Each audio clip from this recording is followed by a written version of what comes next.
joke our electoral process and our democracy is. It's said that media is too powerful, and I'd like to suggest it's powerful only by its negation. Neither the national media nor the National League of Women Voters are powerful enough to talk the Democrats and Republicans into actually facing their third-party challengers. And in lieu of that, I would like to say also that I lost my vote in Kentucky because the Democratic and Republican adversaries in the Kentucky General Assembly have passed two laws, strict ballot access, of course, and also they abolished my write-in, and I was denied the right to choose my vote for president in '84. And I'd like to ask what you all think about that, and just carry the analogy a little further. If I hadn't had a libertarian to vote for senator, I would have been locked in the booth and told that I had to vote for a candidate that I did not wish to, or I would have to leave the booth and not vote. Could you have written vote in? No, because they abolished the write-in in Kentucky in '84 at the same time that they moved our due date up for our ballot access petitions, which also disallowed us. We turned in 7,000 of the 5,000 required. And I'd just like to ask, the Democrats and Republicans assert that third parties are so insignificant, yet you say they have to play hardball. Why do they have to play hardball in this way if third parties are so insignificant? And when are they going to have to face the challengers in public forum on national debate and such? Thank you very much. Chris? If the control of money over the electoral process isn't reversed very soon, I think it will be calamitous for democracy. I think you'd have to make 3 or 4 reforms immediately to have a chance of saving it. Obviously, you have to have free television advertising, equal time for candidates. I think you'd also have to have a ban on commercial opinion polls during the electoral process. From the time an election was called till it was held, it would be forbidden to have opinion polls. And I think you'd have to have compulsory voting, as well as a ban on, a limit on campaign spending. I mean, only then, I think, could the idea that the voter in the booth is sovereign, as opposed to, as you found yourself, merely the object of a process of salesmanship, be restored to democracy. And without that, it's an empty, it's more like a plebiscite than an election. Can you vote in American elections? No. Still a British citizen? Yeah. Wlady? Well, Mr. Hitchens' call for reforms, I think, are part of the problem. The more reforms we have, the more problems arise as a result. And I think what he's advocating almost, I think, would bring about elections East European style, in which you have kind of mandated electoral procedures, mandated by the government. This is the government we're supposed to be electing, and not one that is telling us how we should be voting. So I think the fewer controls, the fewer regulations, the fewer reforms we have as far as voting is concerned, the better off we'll be. Wlady Plesczcynski is the managing editor of this publication, which is called The American Spectator. You'll see it on your screen there in just a moment. And our other special guest this morning is a columnist with The Nation magazine, which looks like this, at least in the March 5th edition. The colors change from week to week. And our next call comes from Los Angeles, California. Go ahead, please. Okay. Thank you. I'm going to take 2 minutes of your time. I'm coming from Iran, and I know all the backgrounds of the American administration in Iran. I'm going to just take 2 minutes and brief you all about it. Okay, make it about a minute. Okay. Iranian ambassador, through the Shah of Iran, spent $5 million, donate $5 million for Gerald Ford for his campaign, which didn't success. Then Carter administration wanted to put the Shah down. That's what people in Iran, they believe. So they changed the regime to the Carter. Very last minute, when Carter was going and Reagan was coming on, the Persian Iranian government, mullahs, they spent whole 24 hours discussing about the hostages because they had a deal with Reagan to give it back on his very first minute in the office. And then Reagan announced on 1986, in the summer of 1986, that Iran-Contra is not a Iran government, is not a hostage, is not a terrorist government, because they were dealing with Iran. Caller, get to the point, please. Okay.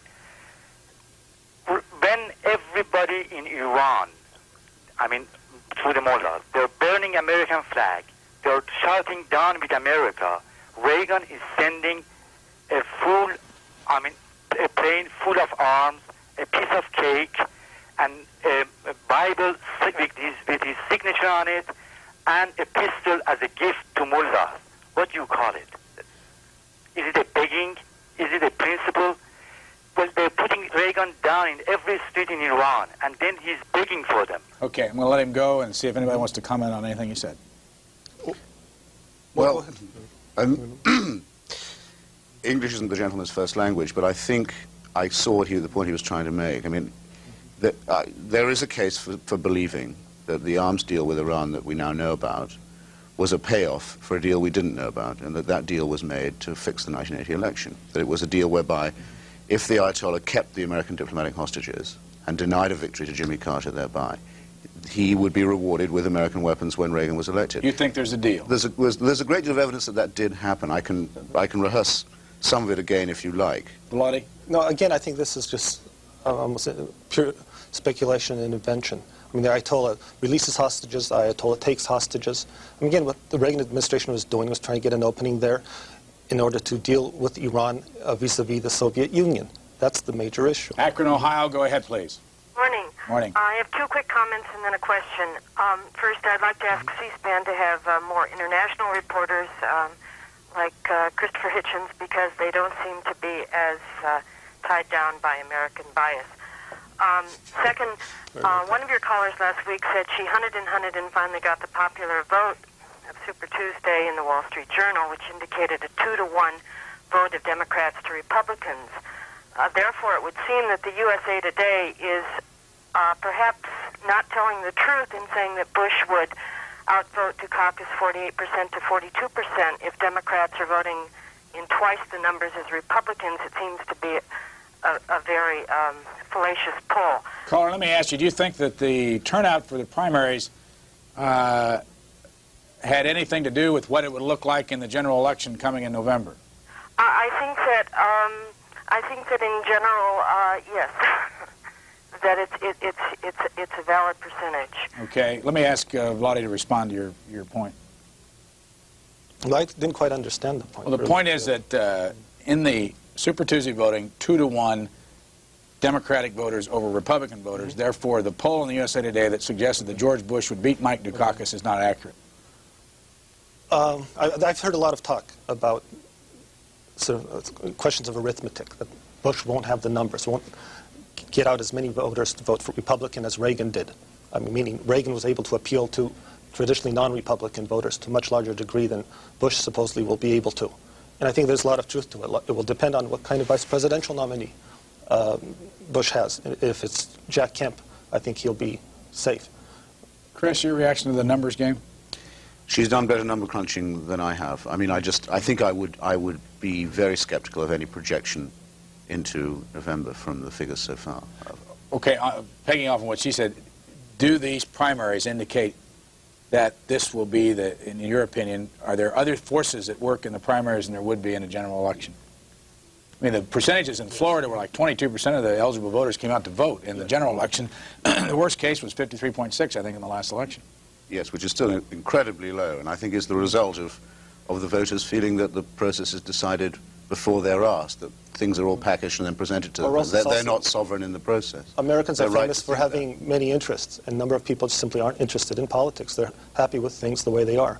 Los Angeles, you're next. I want to welcome Christopher Hitchens, and I hope he stays in the United States, where he's giving expert advice to the American people. Wlady Plesczcynski made the insulting remark about Jesse Jackson making a, quote, shakedown, unquote, on McDonald's. Well, George Bush, Gephardt, and all the others make shakedowns also, since you like to use that term.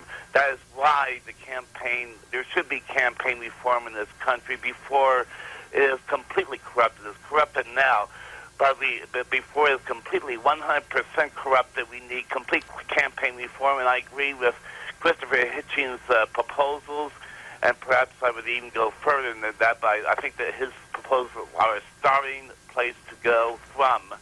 And I hope that C-SPAN will have Noam Chomsky on sometime. He's another excellent person. All right, thank you. We'd be glad to have him on. Reaction? I'll let him know. Well, thank you very much. What can I say? Nice of you. Yeah, I have nothing to add to that, because it is nice that Mr. Hitchens has a few people out there who agree with him. One of the towns in Michael Dukakis' life, Haverhill, Massachusetts. Go ahead, please. You're on the air. You just check the button. You're on the air, Haverhill. Go ahead, please. Okay. I'd like to make a comment about our esteemed, unquote, governor in Massachusetts, Dukakis. He's the biggest fraud that was ever perpetrated upon the people of Massachusetts. And he talks on both sides of his mouth. When he, on one hand, down in the South, he told us we ought to get tough on hijackers, and he can't control his own convicted, vicious, first-degree murderers who he lets out in the street. Thank you, sir. That's one of our magical violators of our 30-day policy, and he also lies about where he comes from, which is something that we have to put up with here from time to time. Oh, he's a familiar, is he? Well, we have a 30-day policy. People are only allowed to call every 30 days, and then some people call us and tell us that they're from Massachusetts, they're from California, and it throws everybody off, and so we'll go to San Diego. Go ahead, San Diego. Hi, I'd like to say that, first of all, C-SPAN is the greatest political program I've seen today, and I'd like to compliment Mr. Hitchens on standing up for Mr. Jackson. It's one of the first people I've seen do so.